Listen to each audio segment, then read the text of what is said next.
Véritable laboratoire des transitions énergétiques, les Outre-mer incitent les acteurs de l'énergie à proposer des stratégies ambitieuses pour répondre notamment aux défis uniques de l'insularité. On va découvrir ensemble des solutions sur mesure créées pour s'adapter aux spécificités de ces territoires et comment ces zones aux avant-postes concilient autonomie énergétique et innovation industrielle avec notre invité, Ariane Vuillou. Bonjour. Vous êtes directrice régionale Outre-mer de Total Énergie. Alors, Total Énergie, c'est un acteur historique dans ces territoires. Vous êtes présent depuis plus de 70 ans. On associe souvent le groupe Total aux énergies fossiles, mais aujourd'hui, vous êtes résolument orienté vers une empreinte verte en Outre-mer. Vous avez des effectifs sur place et des ambitions pour mener cette transition. Racontez-nous un petit peu. Oui, avec plaisir. Donc, bonjour à tous. Donc, en effet, Total Énergie au sein des Outre-mer. Donc, déjà, Total Énergie, c'est une compagnie qui est centenaire et nous sommes présents depuis un peu 70 ans en fait au sein des Outre-mer. Alors, ça dépend bien évidemment des territoires. La première installation, c'était à La Réunion en 1954 et nous sommes désormais présents à La Réunion, à Mayotte, en Martinique, en Guadeloupe, en Guyane, en Polynésie française et en Nouvelle-Calédonie. Donc, un ancrage territorial et local qui est très important pour nous. Donc, en effet, notre contribution au quotidien des territoires ultramarins, c'est environ 400 emplois et plus largement 2000 emplois, mais qui sont plutôt liés à nos activités de stations-service. Donc, des stations-service, près de 180 stations réparties tout au long des territoires, avec de la distribution de carburant, de produits qu'on appelle, nous, de spécialité, comme les lubrifiants, par exemple, des services, le lavage ou les produits alimentaires que vous pouvez trouver en boutique. Voilà pour cette première contribution. La deuxième contribution qu'on va avoir, c'est en effet notre contribution dans la transition énergétique, comme vous l'évoquiez. Donc aujourd'hui, nous opérons près de 290 mégawatts de capacité de production d'électricité renouvelable, d'origine renouvelable. C'est l'équivalent de la consommation environ de 200 000 habitants. Et autre point important, nous investissons aussi dans la mobilité électrique puisque nous opérons aujourd'hui, nous avons près de 80 points de recharge répartis à La Réunion, en Martinique et en Guadeloupe. Le titre de la table ronde évoque des territoires en première ligne avec une production d'électricité qui dépend encore aujourd'hui à 70% des énergies fossiles, un secteur des transports qu'on sait très émetteur. C'est quoi les défis spécifiques à l'insularité que vous devez affronter pour atteindre cette fameuse autonomie énergétique? En tout cas, y tendre et faire les efforts. Oui, je vais vous les donner tout de suite. Je voudrais juste donner un petit complément qui est important par rapport à ce que j'ai expliqué précédemment. C'est qu'aujourd'hui, la stratégie de Total Énergie, de façon globale, vient tout à fait s'intégrer justement dans ces enjeux. Pourquoi? Parce que, notre but, c'est de répondre aux besoins des ultramarins au quotidien. Et deux, c'est vraiment d'œuvrer dans cette transition énergétique et de contribuer à l'essor des systèmes énergétiques moins carbonés de demain ou décarbonés. Et comment ça se traduit? Donc, vous le savez, Total, historiquement, c'est un acteur pétrolier, gazier aujourd'hui. Et nous investissons aujourd'hui massivement dans l'électricité. C'est ce qui fait lien avec les enjeux et les leviers. Nous sommes aujourd'hui producteurs d'électricité. Nous pensons que l'électricité, c'est l'énergie du 21e siècle. Pourquoi? Parce qu'en fait, c'est la seule énergie qui peut être produite de façon décarbonée et localement. Donc c'est important parce que ça va répondre justement aux enjeux des territoires. Quels sont-ils ces enjeux? On en a parlé cet après-midi, l'insularité, l'éloignement. Les territoires sont fortement dépendants aux importations et notamment aux importations d'énergie, de fossiles en fait, ce qui contribue au coût énergétique. Donc la solution, quelle est-elle? Donc je l'évoquais, l'électricité, pour autant qu'elle soit produite de façon décarbonée, peut contribuer à l'autonomie énergétique des territoires et à réduire les émissions de gaz à effet de serre. Voilà.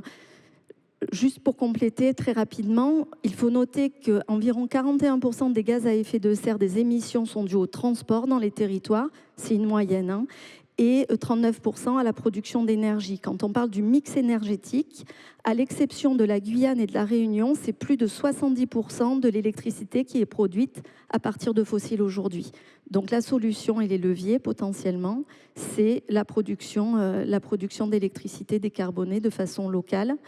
et le déploiement de la mobilité électrique, bien évidemment, si on parle des transports. Alors, il y a des petits soucis, c'est qu'il y a des contraintes, vous m'avez expliqué, il y a des contraintes foncières, c'est souvent critique sur les aspects d'insularité. Vous pariez sur l'innovation, la mixité des usages, vous avez des exemples à nous citer des expériences que vous menez, qui sont plus d'expériences, qui sont maintenant des projets, par exemple en Guadeloupe avec la culture du café, racontez-nous.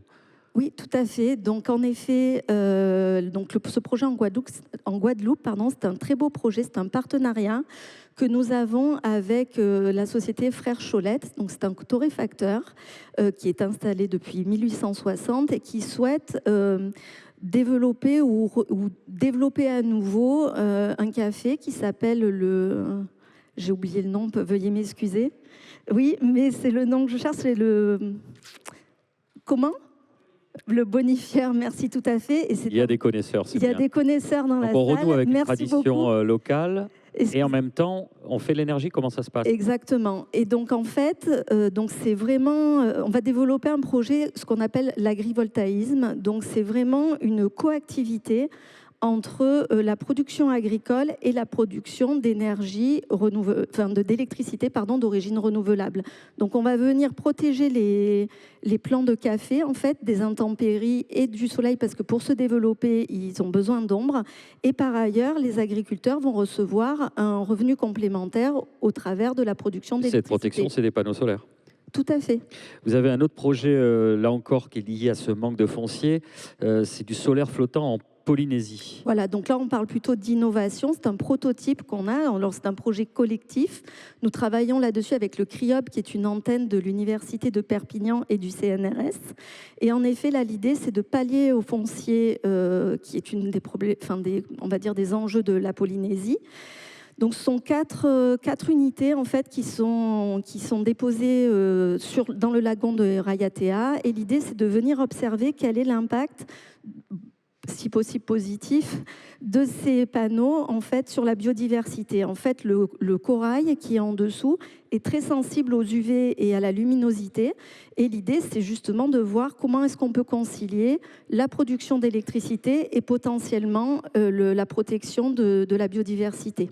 Alors, produire de l'énergie verte, on a dit que c'est une chose, mais dans des réseaux insulaires isolés, il faut pouvoir la stocker pour garantir la stabilité. Comment est-ce que vous avez modernisé vos infrastructures, par exemple à La Réunion, pour répondre à ce défi de l'intermittence et accompagner, ce qui vous tient à cœur, vous l'avez dit, l'essor du véhicule électrique? Oui, tout à fait. Alors, à La Réunion, c'est un très beau projet, emblématique en fait, parce qu'on a un double projet. Le premier, c'est celui que vous évoquez, c'est celui de la Perrière à Sainte-Suzanne.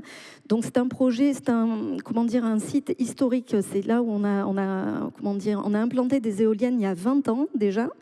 Et nous les avons modernisés. Donc, nous avons mis de nouvelles éoliennes qui nous ont permis de diviser le nombre d'éoliennes par 4 pour augmenter et multiplier la production électrique par 5. Ce qui nous permet aujourd'hui de produire l'équivalent de l'alimentation énergétique de 35 000 habitants à peu près.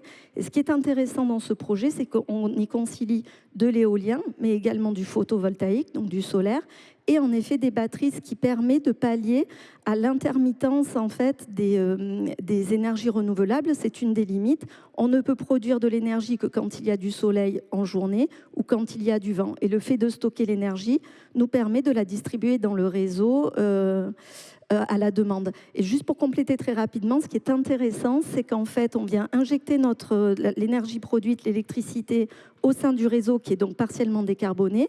Et ce réseau va alimenter les bandes de recharge que nous avons installées.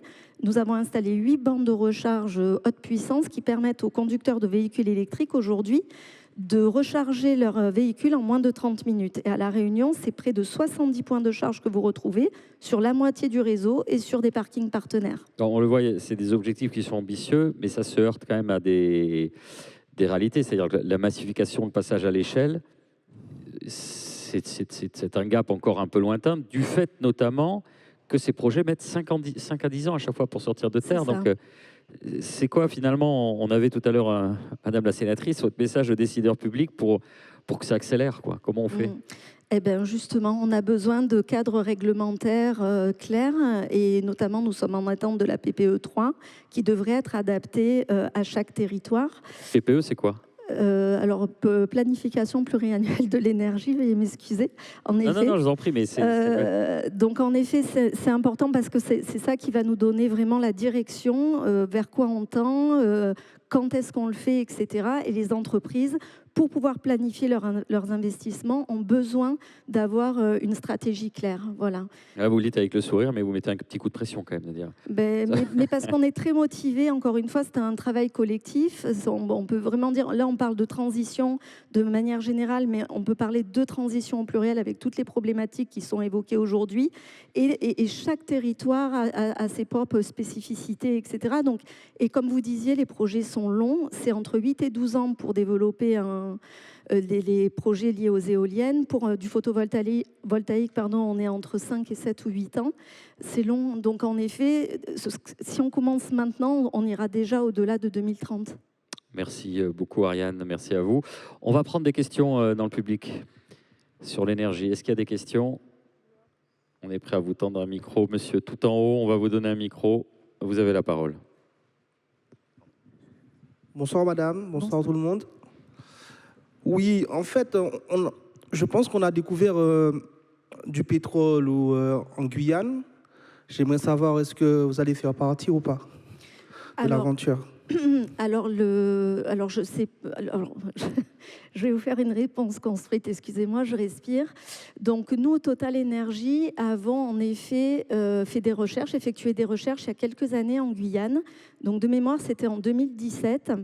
Donc, nous avons en fait effectué 5 forages, vous savez, avant d'exploiter et puis de produire, on fait des forages en effet pour trouver potentiellement. Et nous n'avons rien trouvé en fait dans le bassin de la Guyane à l'époque. Donc voilà, nous avons... Parce qu'on sait que les pays limitrophes de la Guyane ont des grosses réserves. Donc alors ils en ont. Écoutez, on parle de... Enfin, je ne peux pas trop rentrer dans les détails techniques, mais on parle de 2 bassins géologiques qui sont différents en fait. Et en tout cas, nous, là où on a cherché, nous n'avons rien trouvé. Voilà, donc voilà, 5 forages, ça commence à faire en matière de recherche. C'est des millions d'euros investis et malheureusement, en tout cas à l'époque, nous n'avons rien trouvé. Voilà ce que je peux vous dire sur le sujet. Est-ce que nous avons une autre question sur l'autonomie énergétique ou sur les projets aux Outre-mer? Je ne vois pas bien d'ici. Merci pour cette présentation. Je suis ici. Ah, merci madame, pardon. Pardon, tout en haut. Moi, j'ai une question relative à l'attractivité, puisque durant toute l'après-midi, on a parlé de l'attractivité des Outre-mer. Donc justement, est-ce que les énergies renouvelables seraient une solution à l'attractivité et peut-être aussi à la modernisation de l'Outre-mer et au rappel de talents vis-à-vis de la diaspora? Voilà. Écoutez, merci pour cette question. Alors, comme je l'ai expliqué, hein, nous, en effet, nous sommes prêts à investir et avancer en matière de projets renouvelables. À chaque fois qu'on travaille et qu'on déploie des projets, ça se fait vraiment localement. Donc, on a aussi besoin des entreprises locales pour déployer en fait nos projets. Voilà, on a des... C'est systématique en fait, on va travailler avec les entreprises locales. Donc je ne sais pas si je réponds à votre question par rapport à ça, mais en tout cas la motivation est là. Il y a beaucoup à faire en matière de développement de ces énergies. Après, il y a des embauches locales aussi. Oui, oui, tout à fait. Alors, c'est vrai que les projets, comme vous le décrivez, peuvent être attirants pour les ultramarins qui expatriés et peuvent se dire, tiens, mais là, il se passe des choses. Oui, tout à fait. Et que ce soit avec nous ou potentiellement avec des entreprises partenaires avec lesquelles on va travailler pour déployer et développer ces projets. Merci beaucoup, Ariane Vuillou. On vous applaudit. Et on se retrouve après une très courte pause, vous le savez, pour notre ultime table Antilles, la nouvelle route de la poudre blanche. À tout de suite.